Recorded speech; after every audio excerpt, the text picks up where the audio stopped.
Good day, nerds, and welcome to episode 52 of the Nerd Cantina Show. I'm Ken, and I'm joined with your host, Steve, the founder of the nerdcantina.com, and today we're going to cover the week's news. We're going to begin with some of our Black Friday talk and go into our deep speculation into this Batman casting and what this Batman movie is looking like. Then we're going to move into the tech space with some news around Jeff Bezos and Amazon, more on the Cybertruck, and then we're going to talk some AI and the old game Go. And we're going to follow up with some Cantina conversations that we've previously had with regards to the state of California selling some personal data and deepfake legislation in China. So there's a lot to get to. Let's get started. Calling back all nerds. Nerds!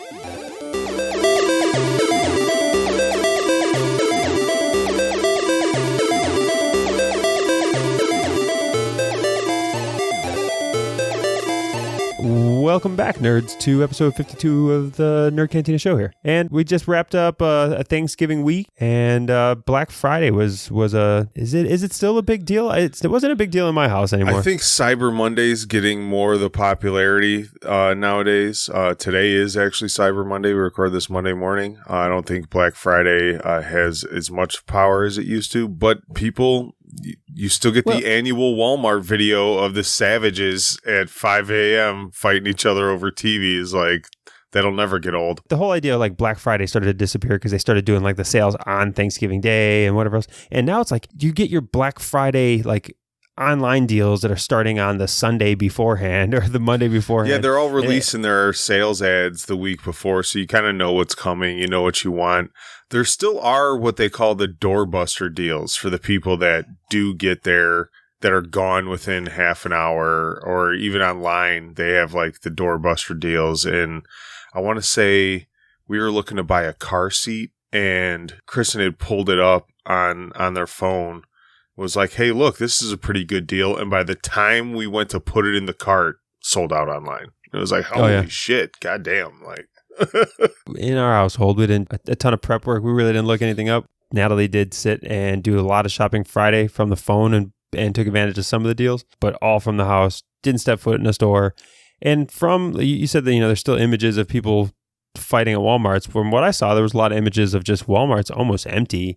Best Buy, it was like actual foot traffic in the store was almost empty, even though this like had record-breaking sales for Thanksgiving week, and then nobody really was going to those stores. Yeah, brick and mortar's dying, and I'm still old school. Like, I drive to Best Buy when I need to buy a Blu-ray or I need to buy some piece of tech or something like that. I still drive to the store. I like seeing it. I like reading the box. I like walking to the counter and then driving home with it. I don't like the disappointment of getting something in the mail and not have it being the exact thing you thought it was online. I bought containers off Amazon before, and I thought they were like big like containers, and then all of a sudden I get them and I got this bag of like things I could barely put my pinky in. And I was like, oh shit, like they looked like there was no scaling on the picture of these containers. And now I got 200 of these little fucking tubs. Like, yeah, so I'm still old school. I like being able to see what I'm buying, hold it, and then take it home with me. All right, Grandpa. Well, I'm all for even my grocery shopping has now largely become online, in the sense that Natalie will do the grocery shopping from her phone, and then I will just go do like the grocery pickup, where I just pull up and somebody goes and loads my car. Yeah, I've Instacarted a couple times. Sometimes you just run out of diapers and I'm out of Doritos, and I'll Instacart a diaper, baby wipe, Dorito, and frozen pizza run. Yeah, typical stoner Instacart. Well, one of the things to come out of Black Friday is everybody's buying, just about every TV you see now. And this was something I was considering getting a new TV because none of my TVs are better than 720p. Yeah. Oh my God. Again, I still like, I cringe anytime you say that. I really do. Like all of my TVs, my newest TV is like 8 years old. Like, you remind me of Dad, because like Dad would never get a new TV until I got a new TV, and he'd just steal my old one. Like, oh, what do you need this one for? And you fucking take my old best TV. You're still like 4 fucking TVs behind me. Hey, it's all about I'm saving the environment. No unnecessary waste. No unnecessary waste. Let's not act like this. It's not going to the landfill until it's dead. This has to do with your account environment, not the planetary environment. One day those TVs will die, and I'll get a better one. But I was looking at it, and just about every TV is a smart TV now. I mean, the cheapest TVs that you could buy, and just about any size. Yeah, you don't have the option. They're all smart enabled. You don't have the option anymore to not own a smart TV. And what you get from one of the FBI field offices in Washington State, so up near Seattle, right in the heart of everything tech, you get the FBI field office putting out public warnings to everybody buying smart TVs as the security flaws of smart TVs and how to properly protect yourselves when buying a smart TV. And some of it, like coming from the FBI, was you should be putting electrical tape on the cameras that now come in all these TVs. You should really be concerned with the fact that these smart TVs are coming with, they all have operating systems that you can download third-party apps. The third-party apps are capturing as much data as possible from your TV. And it's just become an extension of what's getting captured on our cell phones and everything else. There was I think it was Samsung had to pay like $22 million because they were not properly disclosing and taking like people's actual like viewing habits and then selling that data. So Samsung got in trouble for doing that. It was $2.2 million. Not 22, but $2.2 million they had to pay in fines. So we just see that smart TVs are, one, no better as far as protecting our data, and they are a concern. If you are somebody like you put all these third-party apps or whatever else, those third-party apps now gain control to a lot of things that you then may have linked to that smart TV. So be wary. Yeah, for me, I honestly think that we're going to need to get to a point where we start treating tech almost the same way we do as cars. So we have safety regulations for cars, right? Every car has to have a seatbelt. Every car now has to have certain airbags. Every car has to meet a certain safety standard regulation. Why are we not doing this with our tech? Why are we not at least setting laws that say you have to have X amount of security in your, we need standards for this. Like right now, it seems like it's the fucking Wild West with stealing our data, and we're all just rubes holding bags of money in the air and just waiting to see which app and which tech company comes and punches us in the face and takes our bag of money. Like we really need to kind of get a hold on this, especially after some of the conversations we've had just recently. Yeah, and even in like the conversation that we had with Bill Clay on the Cantina Conversation, he talks about the threat of like these Internet of Things, the IoT devices. So if you ever hear anybody talk about IoT devices, this smart TVs are that, right? They're just devices that require internet to work. So think of your smart plugs, your Nest thermostats, your TVs. All of these Internet of Things items have extremely low security standards. So while your laptop might be beautifully protected within the network, and it may be very hard for an individual to break into that, or your cell phone, or other things that you actually storing data in, these Internet of Things items have significant security flaws. And there are a backdoor that if somebody can get into your network, they can break it into your Internet of Things devices and then use that to root around everything within that network. Yeah, so the IoT devices are really banking on your home Wi-Fi network being uber secure. But if someone's able to breach that, then it's game on for these guys.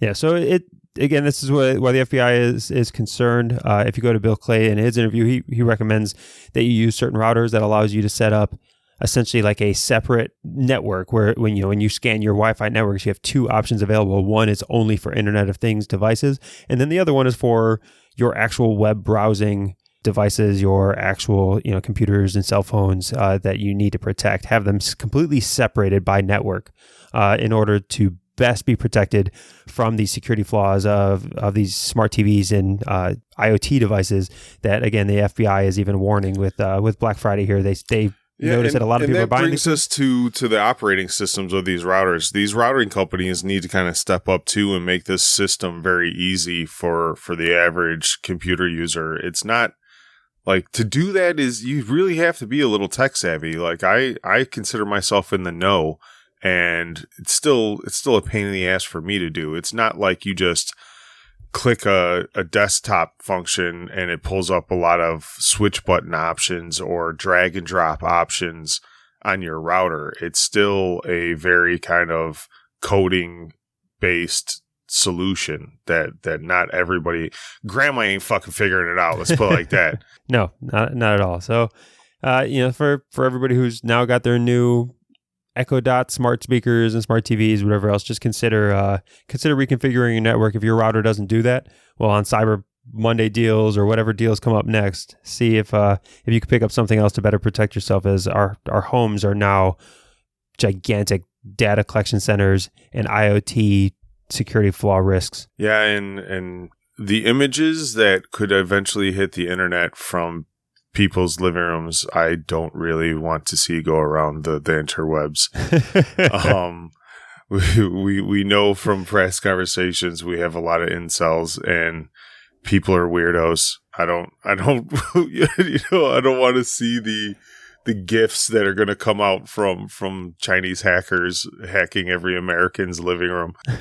All right, well, let's move into the weekly news here, and we've got, really, this isn't weekly news. We're going to talk about the Batman casting, the speculation on this Batman movie, which we actually have avoided talking about really since that Robert Pattinson first casting, because it just seemed every week there was wild speculation. You didn't really know where things were going to settle. And for the last couple of weeks, things have settled into what is being agreed upon as, hey, like, this is the casting going forward. And I guess it's time to talk about it. Yeah, it's a good time to kind of pick it up and just give our quick thoughts. Like we said, we didn't want to have a Batman discussion every week. We'll just we'll give a cap off now, and then maybe when they start shooting and actually have some screen grabs from the set, we'll see if the suit's got nipples. We'll see what's going down and give our 2 cents then. Yeah, because we're still not talking about a movie that's not coming out until the summer of 21. So we still have time to shit on this movie, or to be optimistic about it. But I think for the most part, we'll get into some of the casting, and the first casting we talked about months ago when it first happened with Robert Pattinson, and I don't know if you've gotten better. You were pretty skeptical on it. Well, I mean, less so than the internet. I was skeptical, but also defensive at the same time. So many people wrote him off at first, and I said, all right, let's give the guy a try. I mean, like, I'm not sold on it. Like, oh yeah, this is a great cast, but I mean, let's give the dude a try. He's a lot more mature now and older than Twilight days. He's done a lot of art films. He's looking to come back into maybe pop culture.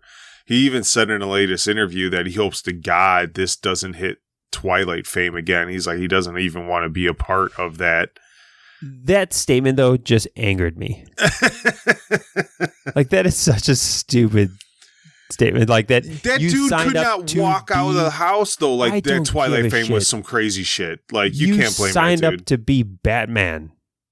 Don't care. Like, you don't get to say that, I want to be a low-key Batman. Well, so I don't think he means necessarily low-key, but like the Batman mob that's going to come after him are 45-year-old dudes. Girls. Yeah, it's like 45-year-old dudes. Like that Twilight shit was insane for dude. And until you go through something like that, I think it's pretty harsh to judge him for being like, bro, I don't know if I can handle another one of those.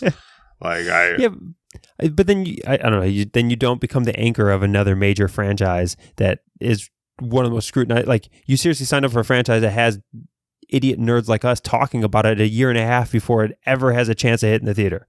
Yeah, like, but you knew you did that. He may have been a sparkly vampire, but I'm sure dude likes money.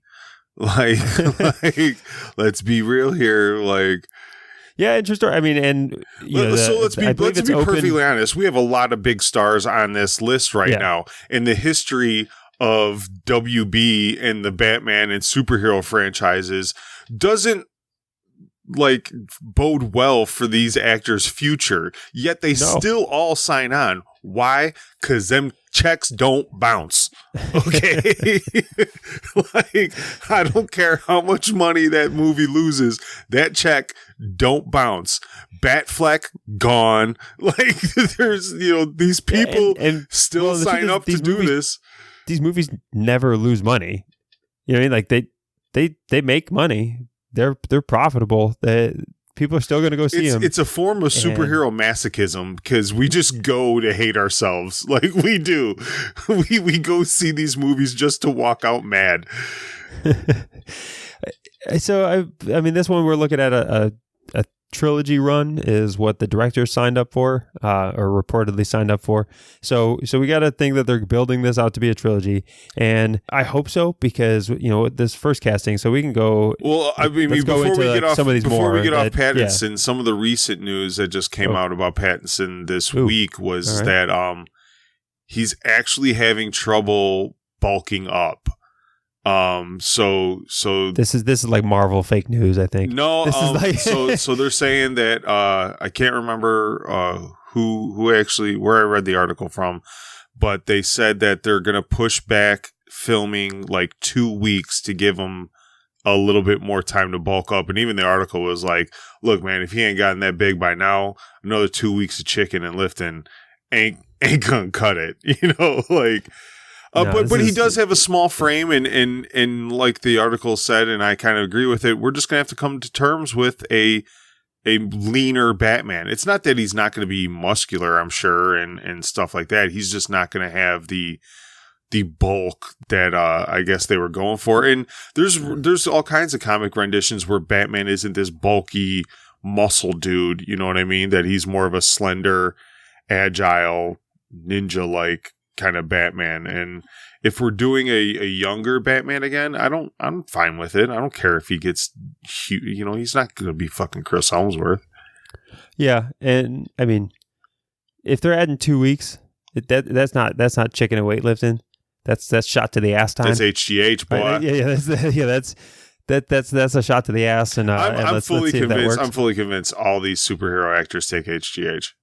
I'm fully convinced of it. Not mad at him. Like no, I'm not mad at him either. Yeah. If I had the money and the time and nothing better to do, I'd be looking that good too. Give me shoot me up with stem cells and testosterone and all that shit. I don't give a fuck. But to think that all these actors are just in 3 to 6 month times having the best body, not of their lives, but of the majority of human life, is just unrealistic to think it's all happening naturally. Now, granted, they do have the time and the money to dedicate the personal trainers and this and that. Like, it's not impossible to believe, but logic tells me, nah. You must not have seen the Game Changers documentary on plant-based diets and what it can do for you. No, but I did listen to Rogan's podcast on it and how it was bullshit. I know. You fucking vegan. Hey, I feel good, but I'm also not a bodybuilder.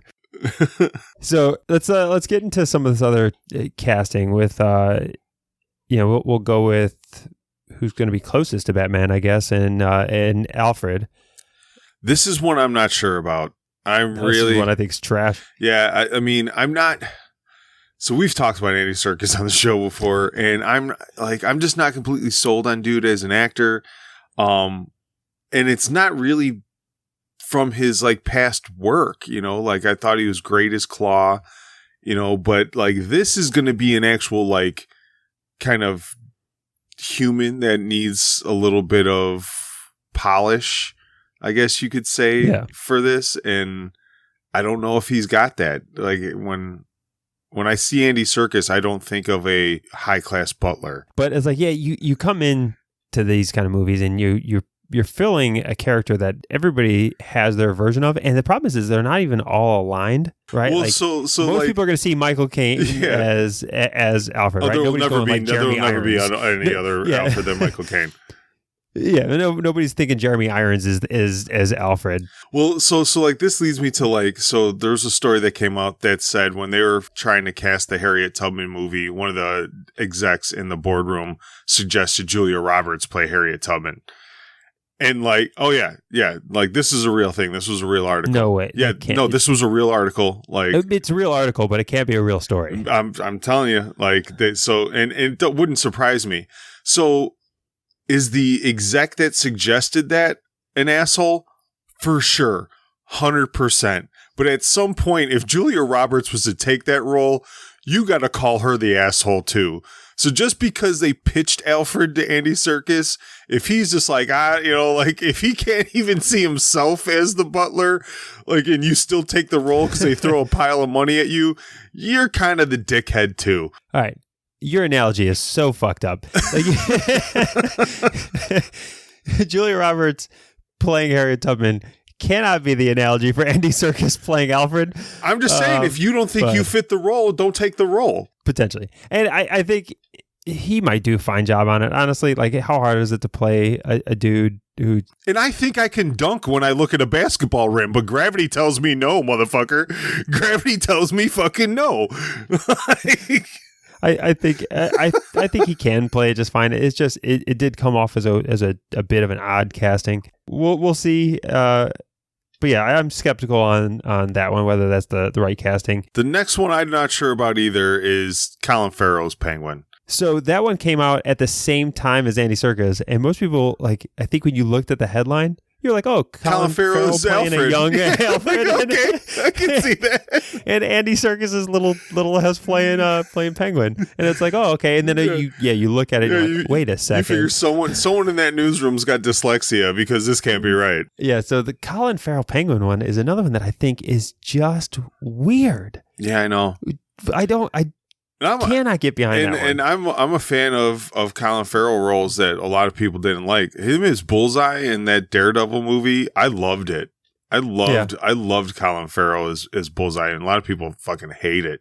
But I also like Jared Leto's Joker, and people can eat a dick, and I know, and the motherfuckers know who I'm talking to if you hear this. Yeah, I mean, Colin Farrell's like he's done good things, but again, he has to combat what people think of, and either you're going to go, if you're thinking of who is your Penguin, your head's going either to like old school, like Penguin with there's no one else other than Danny DeVito, or man. Danny DeVito. There's no one else. Like, you hear Penguin, you go Danny DeVito, like always. I think there's a case to be made that people's mental Penguin sometimes could be like the original Batman series. Because that dude, that was just a, oh yeah, he was great. And it was such an off the wall character. That whole Batman original TV series was great on all aspects. Like, I will never have a bad thing to say about that show. That was my childhood. But yeah, so it's like now you get Colin Farrell, and it's like I don't see how this plays out. I guess we'll have to see. It's a weird one, though. We got some good ones, though. I mean, Carmine Falcone is John Turturro. I love John Turturro. I think he'll do a great job. I don't think you can give him any role that he won't succeed in. Yeah.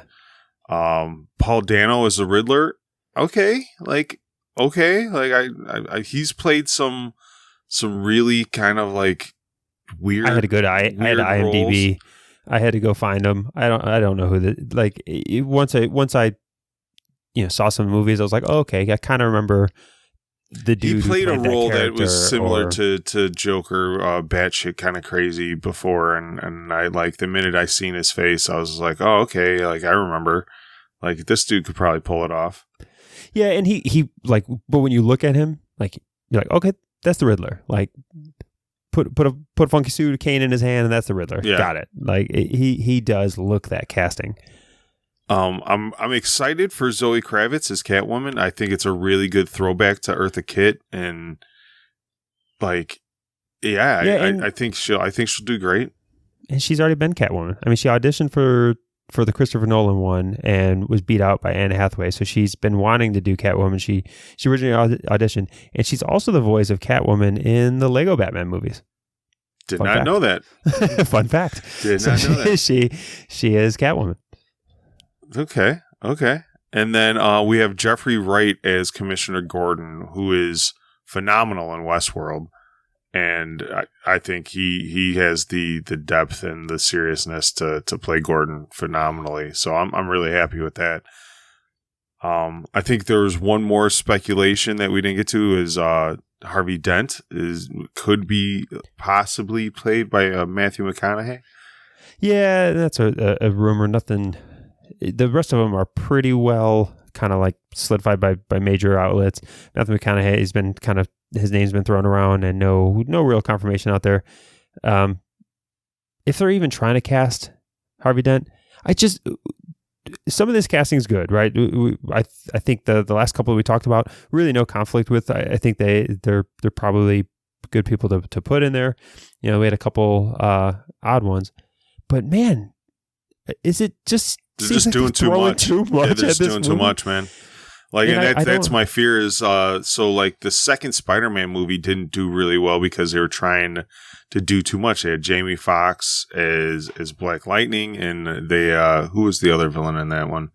Can't remember off the top of my head, but the story seemed to go in too many directions. You know what I mean? And it took away from the film. What kind of story are you going to be able to tell? So you're hoping like Harvey Dent doesn't become Two-Face. He's just Harvey Dent in the first movie, and they're saving Two-Face for like maybe the second one. Same thing with Zoe Kravitz. She doesn't necessarily have to be Catwoman or the villain or they could stretch that out for 2 to 3 movies, that relationship, but a Penguin, a Carmine Falcone, a Riddler, like you can't have 3 villain plots going on at the same time and expect audiences to buy into the story and attach to these characters. I'm not saying it's impossible, but given their fucking track record of films, I don't have any fucking faith that they'll pull it off. No, and that's, I think, the big concern here. And, you've got the rumors that this is going to be more, detective Batman type style. So you could kind of have, as he's investigating, him kind of interact and run into all these people, and they're not necessarily the villains, but they're all people that through the story are established as, Carmine Falcone running the mob, and while he's trying to hunt down clues and that's interacting with needs people. To be seen is like, I don't know what contracts these guys have signed. If they've signed a multi-movie contracts, maybe this movie is just the foundation of a longer, more drawn out story arc that's going to take multiple movies, which I'm hopeful for. That would be great, actually. You know what I mean? To introduce characters in a first movie, only use a few as the main plot, but have this foundation of an overall Batman, an overall view of Gotham in the first movie, so that when the second and third movie come out, you don't really have any backstory to lay down. You watch the first movie, you got it. Second movie just hits the ground running. Third movie hits the ground running. I mean, that's what I think was the great part of the MCU is once they got done with the origin movies, Thor, Iron Man, Captain America, you already had this foundation of what this world was, and they didn't really have to do a lot of introduction to characters, introduction to the world. They could just tell a more, a deeper story. Yeah, but here's the problem. This is DC. Oh, for sure. And they're going to end up having to recast these characters. The movie's not going to make $1 billion. It's going to make only $700 million, and they're going to shut it the fuck down. Well, I make these statements. I make these statements basically for the DC fanboys, so they don't at me, because they're the worst. I will say that they are the worst fanboys in any fandom, because they will blatantly defend these movies no matter how bad they are. And anytime I shit on them, it's just because you're just a fucking Marvel fanboy. It's all you like. And it's like, no, like I don't eat my favorite food because like I'm a pizza connoisseur. Like, no, I really like pizza, so I eat pizza. Like, Marvel makes good movies. You're like, if it's good, you're gonna gravitate to it, and I'm hopeful. Like, I say these things because I'm hopeful. I don't want DC to be shit. Shazam was great.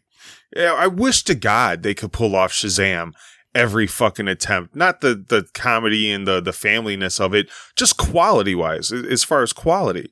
Like, that movie was excellent. Like, do that, guys. do that. Like, Yeah, again, they still have the two probably most iconic bankable characters in Superman and Batman. Hopefully, they can right the ship. I'm still here for more Batman movies. So yeah, fingers crossed. Fingers crossed. Again, we'll keep them crossed, I guess, until June 21. And in the meantime, I'm sure there's going to be more to discuss and shit on, and we'll try to take a pause and not over-speculate. We'll give you up to date in a couple months if anything comes out. We'll wait till they start shooting. But let's get out of entertainment. Let's get into some nerd shit. All right, so the first topic is loosely nerd, but incredibly interesting to us. So we're going to talk about it anyway. Yeah. So sit down, guys. We're going to have a conversation. There's news going around last week of Jeff Bezos, the CEO and founder of Amazon, how he donated $98.5 million to charity last year. And, it was put out as a good thing. And then the internet got a hold of it, and well, I mean, I've made statements on this show about how I feel about celebrity charity. Like it's when you quantify it in layman's terms, according to like our budgets, it's not really charity. It's the essential of you taking the change in your car and putting it in the guy standing on the street's little milk jug. You know what I mean? Like, well, and sometimes it's not even that, right? Because what we're looking at is a guy whose net worth, this is an income. This is like he is worth in the positive figure is $106 billion.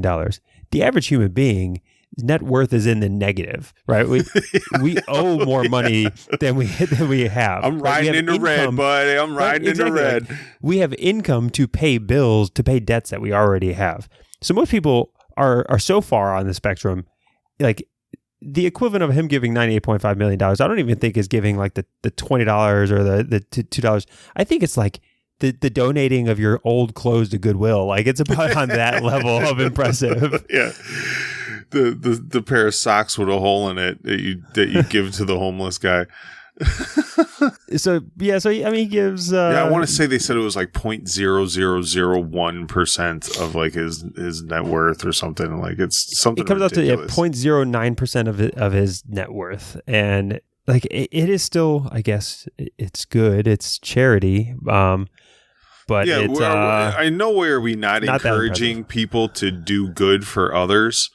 But Hassan Minhaj on his Netflix show just that released last night did a big special on the Uber 1% donating to charity, why they do it, how they do it. And it's not as charitable as you would like to think it is. Yeah, his show was pretty I thought it was pretty eye-opening. It was. But I think it's a lot of it is really what we already assumed, that a lot of the charity by the uber rich. Me and you assumed. Yeah. But there are a lot of people out there that take these headlines and these little blurbs for what they are and think that it's like this big to do, and they don't do that math in their head. They just think of, oh, what a nice man. What a nice man. He's doing this, like not thinking about what Jeff Bezos has done to the United States economy by closing all the brick and mortar stores and causing mass homelessness. That's what I was saying. Like, he donates $98.5 million to homelessness, and he is probably one of the single greatest causes of loss of income in this country and job loss, and being notorious for running his warehouses like sweatshops. My girlfriend works for Amazon. I hear it, man. I hear it. Yeah. It is not. They're primarily done through automation and through he is cutting out jobs and income earning potential that only contributes to homelessness crisis. And but hey, he's got $98.5 million coming their way. I don't know where that money's going to necessarily go. Like you could actually just go buy homes. Yeah, like you could have or built transient housing for people in need. You could have took up some land and built a bunch of single home units, studio apartments or one bedrooms, and just gave them away. But this money is just going to go to charities. That's going to get funneled through executives and pay salaries. And how much of this is actually going to go to the dude sleeping in a tent in negative 20-degree weather? Yeah. Well, if you find this interesting, you can watch the Patriot Act show that they talk about this stuff. But it is interesting. You're going to see this, more and more, and really just pay your taxes, dude. How about you keep that $98 million and you just pay your fucking taxes? Like, I'm not even talking about wealth tax. Not even income tax. Just pay your income tax. But these things are interesting. So, in summation, fuck Jeff Bezos.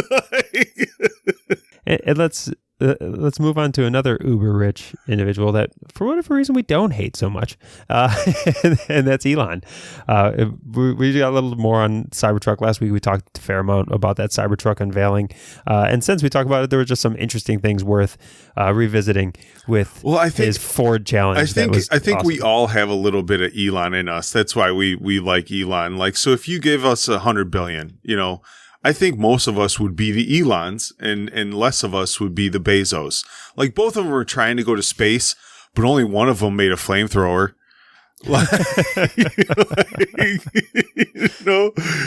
So yeah, I'm the dude that's going to go to space, do some rich people shit, but at the same time, hey, look, check out this fucking flamethrower I made. Like, check this out, guys. Check this out.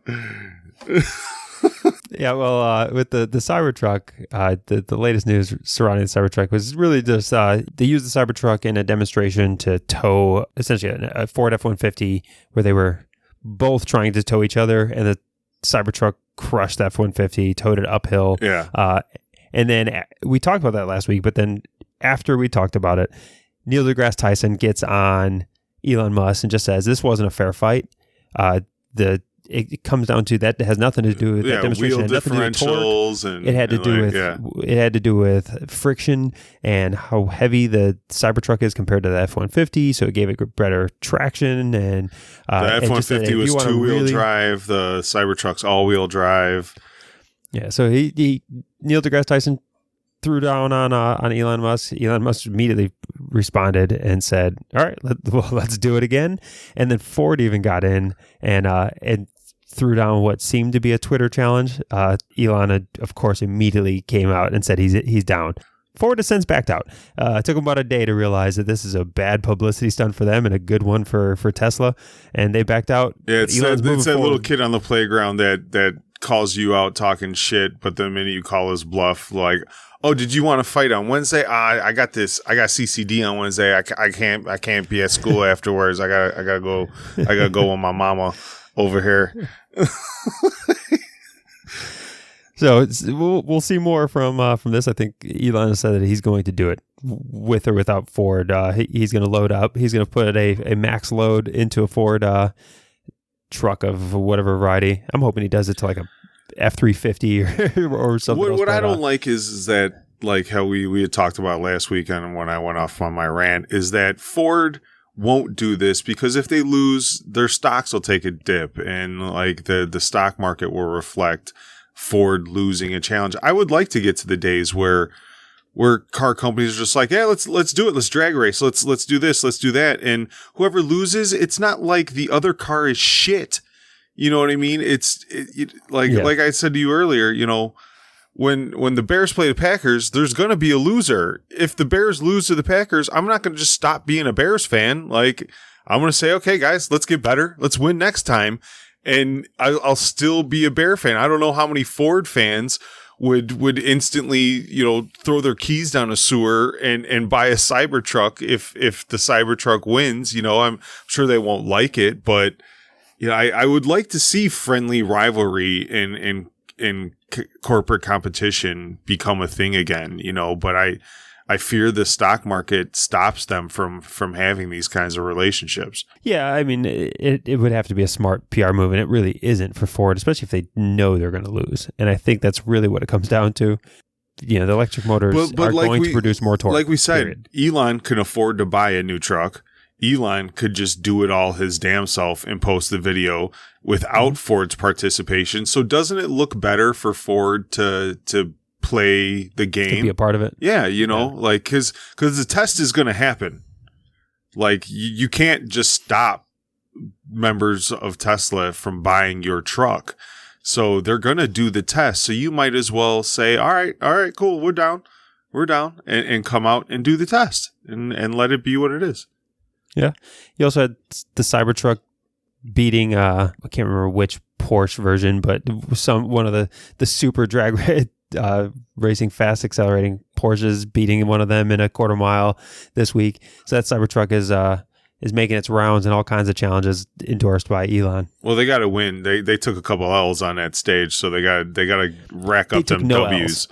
So they took no L's. Like perceptively, they took a couple L's. Well, the minute that glass shattered, and Elon's reaction was like, "Oh shit, that's not supposed to happen." There are people that perceive that as an L. We didn't, and we explained why we didn't. But people looked at it as an L.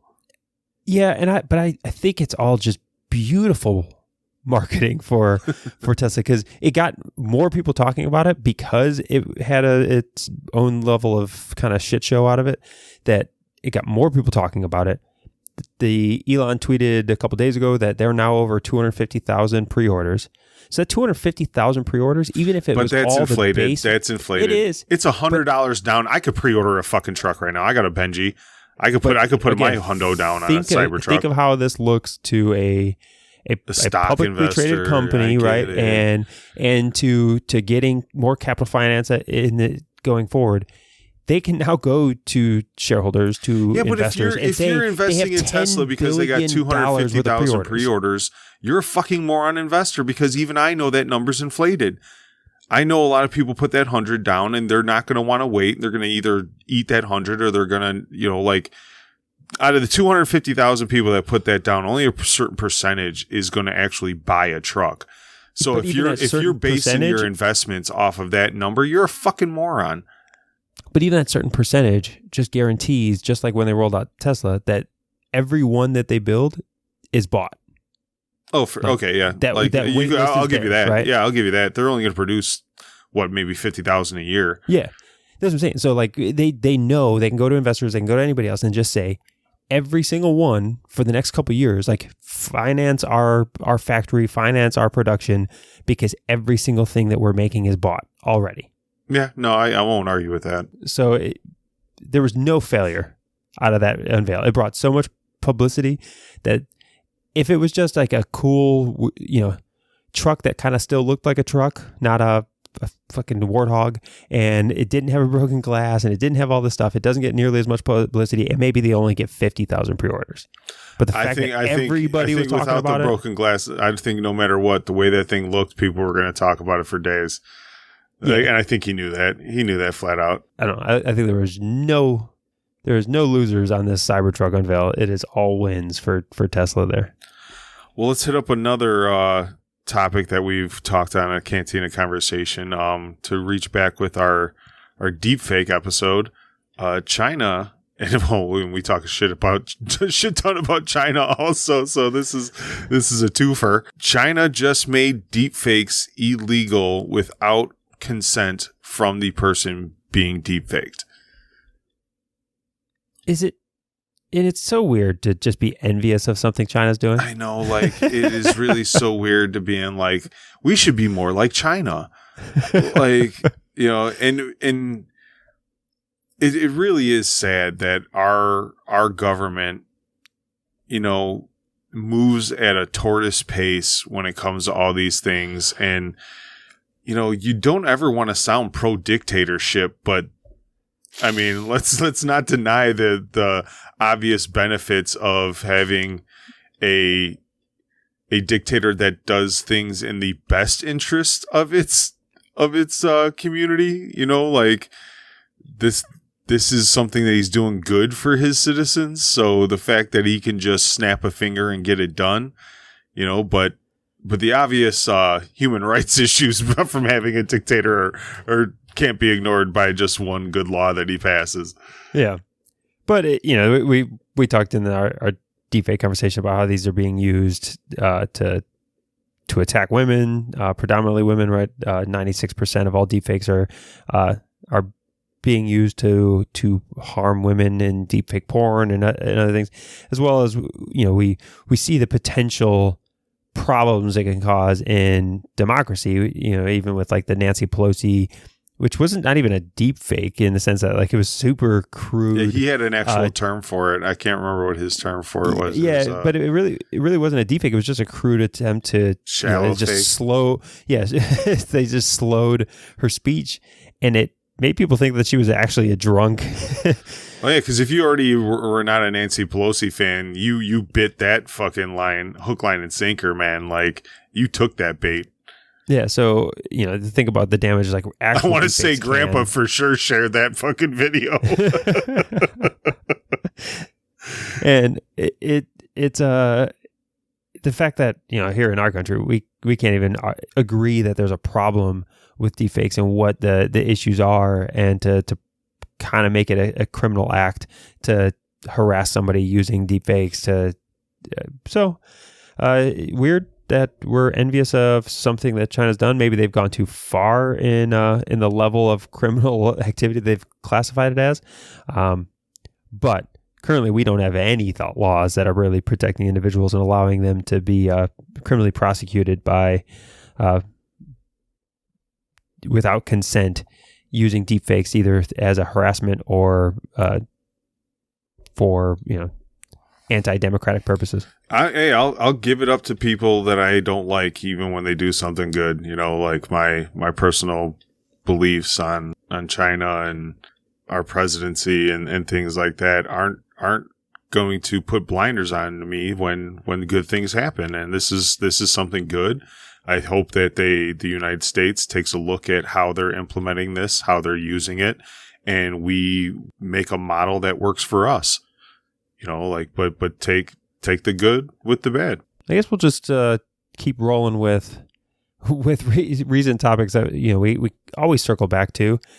We talked already about your personal privacy with regards to the smart TVs, and there's another personal privacy issue or data issue, and there was it was from Vice, and they exposed that the state of California and California DMV in 2017-2018 fiscal year, they made $50 million, or just over $50 million, selling California residents' data to various companies. Which you expect it from these private companies, but how dare the state or federal government sell us out? Like, well, and it's not like you have an option, right? Yep. Like everybody needs a driver's license. Like you literally need a driver's license to vote. You have to have it, or voter or ID laws are trying to make it, right? You have to have some. You have to have an ID, like period. Yeah. Whether it's you have to have some license. level ID in order to even participate in the democratic process. And you have to provide information. You have to provide your address. You have to provide, the basic information that now the state of California is selling and making money off of without consent, without our fair share cut back. Like, this is absolutely appalling to me that it's legal and actually being used. And if the state of California is doing it, which the state of California is very progressive towards I live in the most crooked privacy, fucking state in the union. And that's what I'm saying. So, like, if it's the state of California, who is very, very much progressive on privacy and trying to protect privacy, and they're normally the first state to pass laws to protect individuals' rights and privacies. If California is doing it, it's just a matter of when Vice does the Freedom of Information request. Well, they're sequestering states. information from all 50 states now. They're if this story took any traction, which I hope it would, they're going to investigate every state and see what's going on. I'll divulge some of my personal info. We don't really talk about politics or endorsements or anything, but I'm a big Yang supporter and of UBI. And to me, this is just another argument, especially the fact that the state of California is doing it for universal basic income. Like, not only are private companies that I didn't give permission to, and everybody's taking my data and selling it as a product from Facebook and my TVs and this and that. Now the government's taking my data and selling it around. Like, when and who the fuck is going to give me my cut? Like if I am the worker, if I am the commodity in this, I deserve something for it. And if it comes in the form of UBI, if UBI is funded by selling DMV data and selling all this data to everybody, I don't give a shit. But somebody needs to cut me a fucking check tomorrow. Well, I mean, we talk off recordings all the time about these things, and I'm not a big UBI guy. I can see the merit of it. I just don't necessarily believe in it. I like Andrew Yang. I don't know if he'd ever be president or a good president, but I like him being a part of the conversation for one of his other things that he talks about, and that's protecting personal data, so internet data as private property, which means that a company can't, even the DMV, nobody can use your private data without explicit consent and an agreement in order for them to do so. Otherwise, it's considered like little micro thefts of thousands of people's data. And I like that idea. I don't know if that would fix this data issue, but at least people are like, I like him just because he starts the conversation. Yeah, like nobody else is even talking about this shit.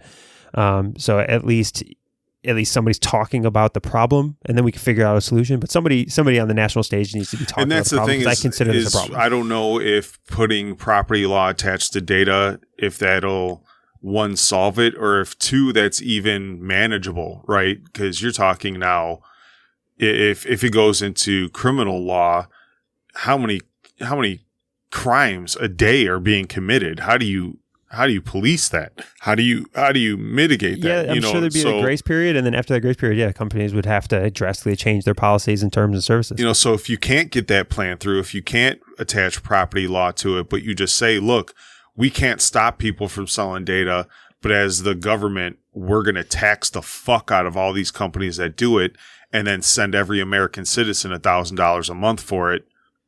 I'll call it a wash. I'll be fine. I'll be fine with it. It is an interesting concept, especially because you look at data, digital data exceeded the oil industry last year. So we are the greatest import and export of this country. Fight we are the wars over oil. We have fought wars over oil. We have toppled governments for oil. We have propped up dictators for oil. And now my browser history is worth more than that. Like, if you don't think people are doing shisty, dirty, fucked up shit for that data, you're crazy. And we get essentially next to nothing for it. I get a free fucking Gmail and a bunch of shitty pictures of people's kids that I don't want to see. Well, again, this is just something that we've talked about several times. This is the first time we've talked about a government agency being a part of these data issues. We've talked about it in the sense of what Amazon's doing with their data and Google and Facebook and how scary that stuff is. If the DMV is making $50 million off of it, that's public funds. We have a say-so in where that money gets allocated, and we didn't even know they were taking it. No, I mean, I don't know. It makes me skeptical. Here in the next couple months, you're going to start receiving your Census Bureau packages. Yeah, and all 2020, everyone's going to get the census. Bureau. Yep. And what's the federal government's policy on all of this information they're going to collect across the 300 plus million people in the country? We're filling out this form to see how many state representatives you get and things like that. But in the back end, federal government's going to make a billy by selling all this personal information to companies, like up to date. Like we got that new hot data. We got that new hot data for everybody. Look, we added in all these other questions too about sexual preference and gender pronouns. Don't you want to know what pronoun they go by? Huh, Google? Give me monies. Now we got to be skeptical apparently of government agencies and what they're doing with their data. I'm ready to light a torch and take to the streets, man. Like we need to take a lesson from France at some point in here. And man, when the riots start, I'm going to have a give me back my data shirt on, and I'm going to light something on fire. I am not inciting violence here on the show or rioting. I'm firmly against that. What I would recommend is, if you're a resident write of a stern email to your California representative. You might want to talk to your representative in the state of California, and you might want to consider keeping people like Andrew Yang around the conversation. I don't care if you vote for dude. I don't think he'll ever be president. But maybe keeping people like that around the conversation. We need some new blood who identify the new problems so we can have new conversations. Because the problem with our government is it's slow, and we're still talking over a decade-old conversations instead of moving into what's emerging and what are the real problems that we are facing. So that is where I'll urge you to get involved. So as I'll be home on my couch if the riots happen. And then really the last topic, we'd like to end with robots. This is robot adjacent. We'll go with the former Go champion. So if you don't know what Go is, which most people don't. I just learned what Go is because they played it in that Knives Out movie. And I was like, okay. Oh, that's Go? Yeah. It's think of like, it's a strategy, 2-person strategy-based game like a chess. We used to play Pente all the time. It looked like Pente. That's what I was going to say. It uses colored stones. Whatever fucking happened to Pente? I ain't seen a Pente board in fucking like 20 years. I think most people listening have no idea what Pente is either. But it's a strategy game that's incredibly complex. So you look at chess as a difficult game to master. Go is the most difficult game to master. It has more combinations. Like there are more combinations that can be played in a single game of Go than there are molecules that exist on Earth. Right? It is incredibly difficult, and the human Go champion has just retired due to AI being completely undefeatable. That he just says that there's no point in playing. He played a computer through a Go chip on the floor and was like, fuck this, I'm out. Well, and it was a big deal, and he was defeated years ago by an AI computer that was able to defeat him 2-1, and he's the only person who's ever defeated it once. And he made some like crazy moves that the computer couldn't model to at least steal one game in the 3-game set. And now, but that was with older AI. That older AI was having to study like histories of games and watching players, whatever else, and that's how it learned. And now this new version of AI that is dominating, it's got the machine learning component. Machine learning, so it is just playing itself. It has never actually had to figure out war games. Watch other people. It's just playing itself. So yeah, it has played itself essentially billions of times, probably at this point in time, and it is completely undefeatable. And they're saying that even humans who get a 2-stone advantage, which is a big deal, having a stone advantage in that game is a huge deal. It's hard to overcome. Don't even stand a chance. Like there is no advantage that makes it worth playing this system. And the former Go champion just said, "Nah, he's done. Like there's no point in playing anymore." And now that I said that, and we're on AI. How has that fucking movie not gotten remade yet? How have we gotten not a 30-year anniversary remake of fucking War Games now that we have... I was wondering where the fuck you were going. Now that we have crazy AIs and more nuclear weapons than we knew what to do with back in the 80s. Like, how has nobody taken Matthew Broderick's old ass and thrown him in either a sequel or a total remake of fucking War Games? I think that would be phenomenal. You know, the fact that we have these crazy AIs that, you know, are machine learning and go like that's how that movie ended. Was he machine learned a nuclear simulation to that? Would you like to play a game? You know, and that's kind of where we're at now. We're just using chess, Go, and Uno, and like you said, there's no more complicated game. So to try to test these AIs against a human component, we've surpassed that now. There is nothing that we can put the AI and the human up against to really kind of gauge that benchmark anymore. We're way past that. AIs are just becoming, you know, mentally dominant when in every aspect, especially with this machine learning. It's gonna get scary. Yeah, I mean it's incredibly impressive what they're able to do with these machine learning models. And Go is just, you know, it's Yes, it's almost like a parlor trick. It's a game. Got it. It's a game. But what it demonstrates is how quickly machine learning can be effective, how quickly it can take countless opportunities or potential paths and come up with the best solutions with no input other than just giving it the constraints and the rules. And then it taught itself the strategy and how to win.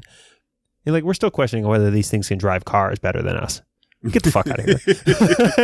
Well, I mean, just from the people, stop at red and tell it to go what's on green. amazing though is so we could give a big shout out to the human brain. What's amazing is they say though that the amount of computing that you do in your head as far as being aware of your surroundings, predicting that, this guy's riding the lane a little heavy, he's probably coming over. This guy, even though this guy doesn't have his turn signal on, his front end's starting to dip, he looks like he's slowing down, he's probably going to take a left. Like that kind of mental computing, they still say we're at least a decade away from a computer being able to do. Yeah, but, which is crazy that our human brain, we can't program one of these AIs to think that way. Like is still kind of and crazy. that mental computing that you just described right there is just all that we have to do to overcome other shitty humans. Well, yeah. That's what I mean. We can't program an AI yet to be one step ahead of a advanced ape. We can't program an AI to figure out that grandma is going to drive 10 miles under the speed limit and clog up this fucking lane and cause all kinds of havoc. And, but as humans throughout life experience and throughout years of driving, we accumulate all this data and we're able to make these processes, but you can't program that into an AI yet. You can't.